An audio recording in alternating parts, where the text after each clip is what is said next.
Oh, almost lost that bar, fuck. Here we go.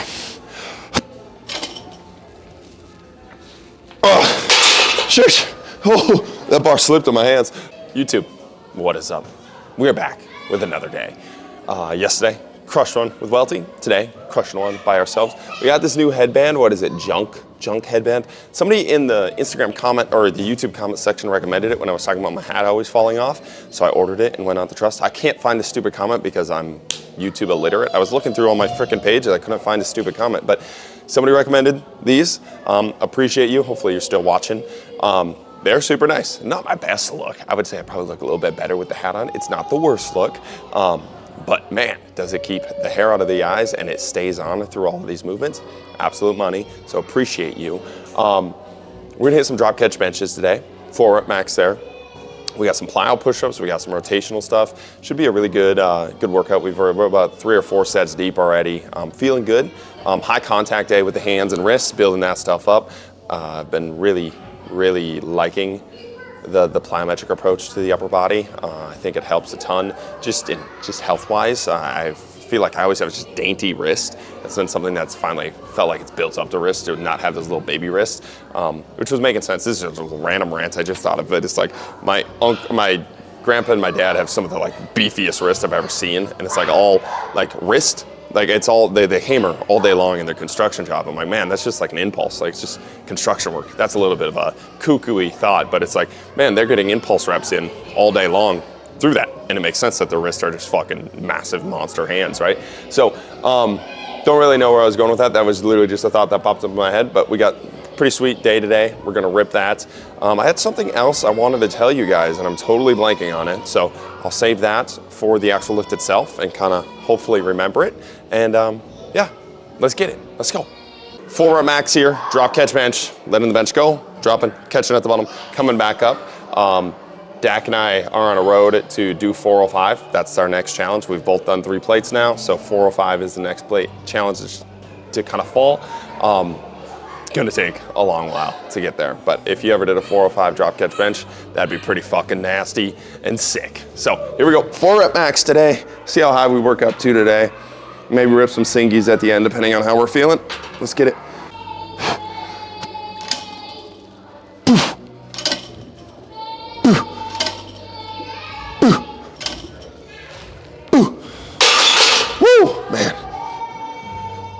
Don't want to tell people to go do a bunch of drop catch benches because if they drop it on themselves, I'm not responsible for you guys being naffs. But drop catch benches, they're absolute gas. I think, I'm trying to remember what day. I did a 315, 3 plate for 2 or 3 reps, and my pecs literally have never felt more torn apart in my entire freaking life. Like I was like, man, that is different. But that rebound feeling, there's something to be said about it. There's something to be said about how it feels and how it makes you feel that I think is absolute gas. So continue to work these. We'll go to some of our accessories, keep working these. And then we actually only got 1 set of accessories left, so we'll just record this next set of accessories, come back to these, and keep going until we get body by it. Then we got these, talk about like deep tier plyometrics for the lower body. This is kind of a deep tier plyometric for the upper body. We're stuck in this bottom position. We're just going back and forth, sticking at that bottom position. Again, high contact on the wrist and hands. This one's nice. And again, I know I've mentioned this before, but if you're an athlete, don't just super spike your plyometric volumes for the upper body. A lot of times that can, just because when it comes to the lower body, like you're kind of always doing plyometrics, whether you're training them or not. Like if you're sprinting, you're running, you're jumping, you're doing some sort of plyometrics, some sort of bounce off the ground, some sort of high contact with the ground. Upper body, a lot of times guys just have no experience with it.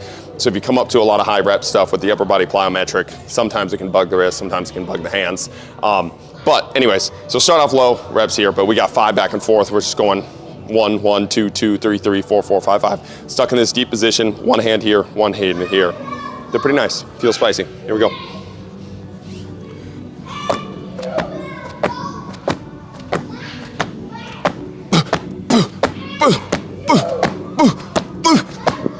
Boom, just like that. And again, so that was my thought on the deep tier plyometrics for the lower body. They're kind of coming popular again with Will and Matt kind of talking about them, those deep tier plyometrics. And you can do kind of the same thought process for the upper body a little bit. We're stuck in that bottom end range position. I'm stuck in that stretch position, stretch pec position, stretch shoulder position, and then sticking and dealing with some contact there, especially for football athletes or contact prep athletes. I think the more you can expose your shoulders to those contacts in more of a controlled manner and progress and regress manner, I think the better it is for when you get onto the field. And this is it's an antidote, obviously, and you never really actually know if it's the case or not. But this past weekend, I don't know why I haven't talked about this yet, but this past weekend, I was sprinting for a ball from the outfield in, and my shortstop was sprinting for the ball infield, and it should have been the center fielder's ball. Shortstop and myself in left field, we should not have went for the ball. Like, don't get me started with the frustration piece. Our center fielder wasn't fucking moving all day, bro. It should have been a ball he was just camped under, but I look over, he's not moving at all. So I just start sprinting. I'm sprinting, chasing this way. My shortstop is sprinting, coming this way. Neither of us saw each other, just messed each other up, dude. Full speed sprinting. My arm was stuck in this position. I'm here and caught him here on like the face, but kind of got stuck in that random position.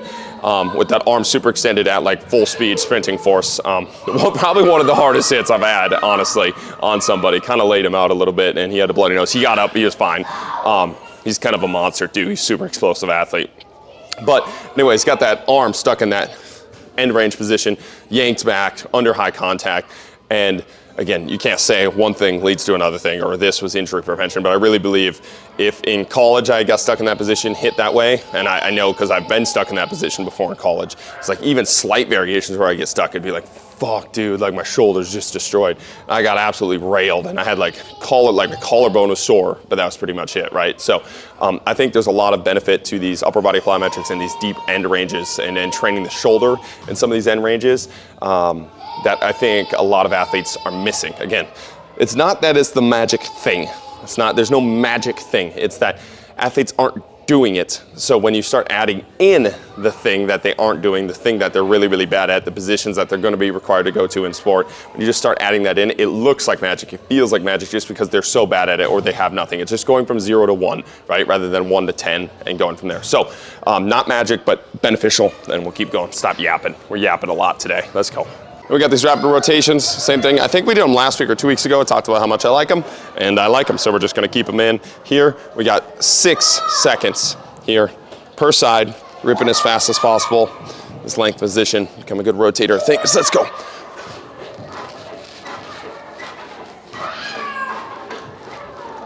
Ooh. Woo. All right, look the other side here. Well, if anybody has a rogue donkey, can you let me know if your thing wobbles like this? I don't know if you can see this, but if you have a rogue donkey, let me know if this thing is supposed to be stable or not, because this thing moves a lot, but I've checked every single screw on this, and it's completely tight, completely screwed in, and it seems so sketch. I've never had an issue with it moving or doing anything bad, and it's always been like this the whole time, but I don't know, I'm sketched out about it. But here we go.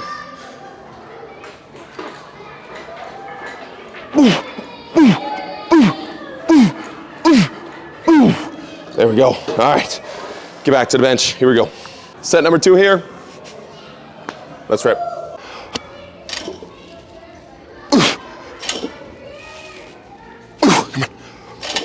Oh, almost lost that bar. Fuck. Here we go. Oh, shit. Oh, that bar slipped in my hands. That's why I don't recommend doing those things. No, I just totally dropped the bar like a dummy. But being able, we'll do one more set. We'll add, let's say add 10s, and then maybe drop down to some singies and see how we feel there. Yeah, let's actually just see what this next set looks like, and we'll go from there. We'll add some weight. We got one more accessory. I didn't show the spinal flow accessory. So I'll record the spinal flow accessory, come back to these, try not to let go of the bar and die. Let's do it. All right, so the only accessory that I missed, kind of forgot it, the forgotten accessory, but feels like absolute money. I call them Jefferson jump ropes. We're just seated here, moving the spine through that jump rope pattern that we had in the bear crawl position last time, but in this kind of Jefferson folded up position. So we're just gonna be here, jump rope all the way around, and then we're coming back up. We're gonna do some extension into a flexion, just like this. Oh, this one feels like absolute gas. Yeah, and I just like some of these spinal flows in between the main lifts, keeping you open, keeping you moving, It's a good thing to do during your break. Nice and easy. Whew, just like that. All right, let's get back to benching. Here we go. Last set here. 4 of them. Let's try not to slip and die. Let's get it.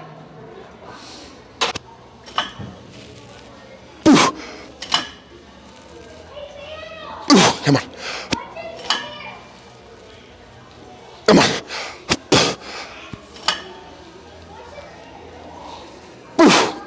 There we go. Oh, little slow on that drop, but made it a little bit cleaner than dropping the bar in the hand. So we'll do some singies, rip from there, keep pressing, see how it goes. Let's go.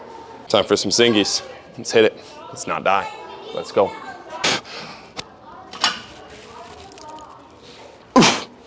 There we go. Woo! Let's go. Out of 5. Next one. Let's rip. Come on.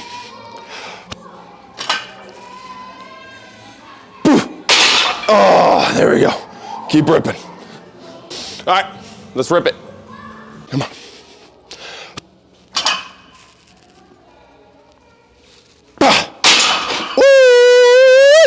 Let's go. Then we got the armor building series. We just finished up 2 sets of dips. We got 1 more set of the dips. We got 1 more set of this, 1 more set of the arm circles. All good stuff in there. I'm gonna make sure I'm gonna be in camera here. So we got these bear crawl arm extends here. We're just trying to work that arm into that overhead position, really feel that stretch, almost like that pullover position. Then we're gonna come back. So this is the regression piece. If you have an athlete that really doesn't love going overhead, a lot of guys with offense and defensive line type shoulders, QBs, pitchers, a lot of times like that, just getting them used to this position, really stretching into that, leaning into that lat, then we come back up.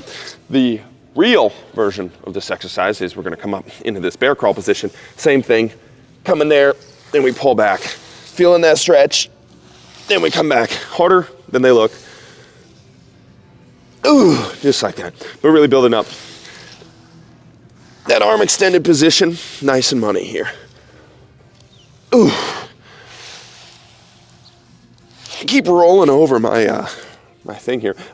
These sliders, these are just furniture sliders that you can buy literally like anywhere. I'm sure a bunch of people know that, but maybe some people don't. I didn't when I opened my gym the first time. So just furniture sliders that you move stuff on. Sometimes they work really well on turf, sometimes they don't. Like these don't work the best on this turf, but they worked amazing in my last turf. So just depends on what your turf is, and you can find different furniture sliders for different turfs. But a couple more reps here. Ooh, nice one. Ooh, boom, just like that. All right, done with those with some arm circles over here, and then keep ripping. Then these arm circles here, arm swims. I don't know why I call them arm circles. I mean, they're circles, but arm swims, arms backstrokes. We're gonna be on this incline here. We're gonna go up and over, rotate through, just like this. We got 50 total, we got 25 left, just like this, rotating through. Feel really nice, open it up. Again, I'm really trying to focus, especially on a lot of my athletes and myself, that overhead position, nice and long up in there. I struggle with it. A lot of my athletes struggle with it. A lot of athletes coming in struggle with it. I think it's something worth building up. Here we go.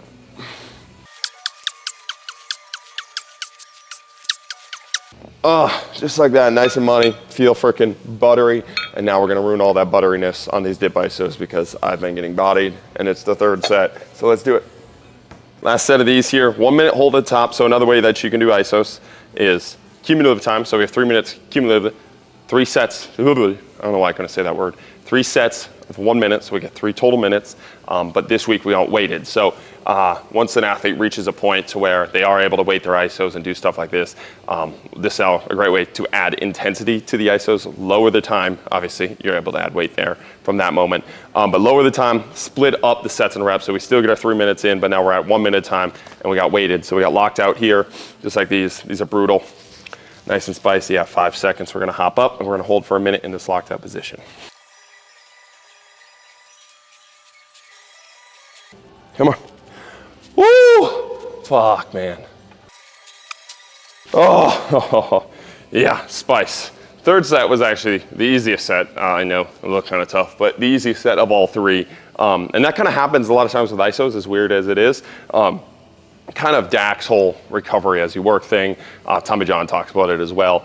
But When you get to the third, fourth, fifth sets of isos, man, many times those are your best sets, and it's not necessarily the first one. So something to try out when you're doing isos. The only thing I haven't really seen that with is dead hangs. Sometimes when my grip goes, the grip is just kind of done. But if we're doing lunge isos, dip isos, push-up isos even, a lot of times that second and third set can be absolute money for you. So something to try out, something to experiment with. We're gonna hit we got some meathead lifts now. We got drop catch rows, curls, tries, core, then we're out ski. Let's go. Last series here, we got drop catch rows here. Moving this bench out of place here. Drop catch rows, same thing as drop catch bench. We're gonna be in this position, let it go, catch it, explode back up. Nice and easy, let's go. Can't even see my face, I better bend over.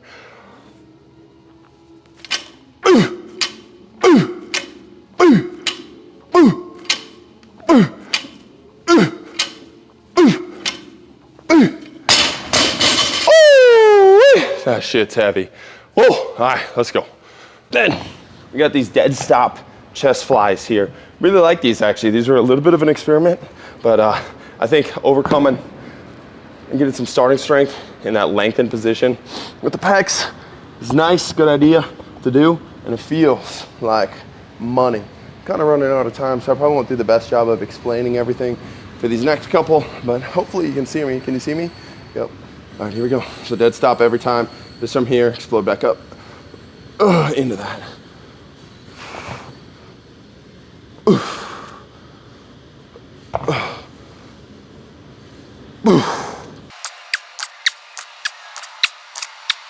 Boom. All right, just like that. We got curls, side bends, then we outie. All right, then a little glazer here. I let the athletes pick this exercise. So one thing I've been doing, and we've been doing this for a while, but kind of brought it back into fruition for our kind of adaptation. I just looked at, they put our gym record for flying 10s, that's kind of cool. But let the athletes pick some of the exercises. So I will pick, and you can start simple. I do like something simple as like a bicep variation, but I put somebody's name. So I'll put like Vinny's bicep variation, and then Vinny, one of our athletes, gets to pick the bicep variation for that day, or tricep variation, just stuff like that, small things. I think it makes them a little bit more intentional in their workouts, gives them a little bit of ownership throughout their workouts, and especially with our current fitness culture, where I feel like not a lot of athletes really know what the fuck they're doing, makes them pay attention a little bit more to, okay, what exercise am I gonna pick for everybody, right? So I enjoy that piece of it. I think it makes it a little bit more fun. I think it adds some spice to your own workout, some variations you want to think of. But anyways, this was the athlete's variation today. We just got 20 reps here, coming all the way up. Just seated curls.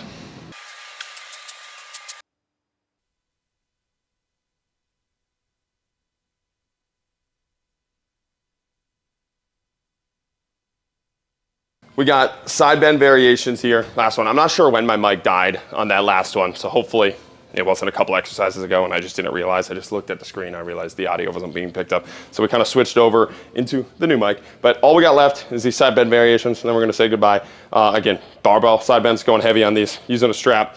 These are nice and money. Here, just like this. Let's rip. We got 6 reps. Here we go. Oof. Oof. Oof. Oof. Oof.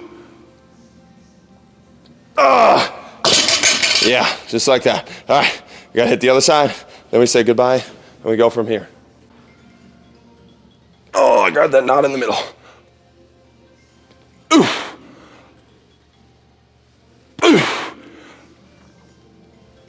Oof. Oof. Yeah. Woo! Holy shit.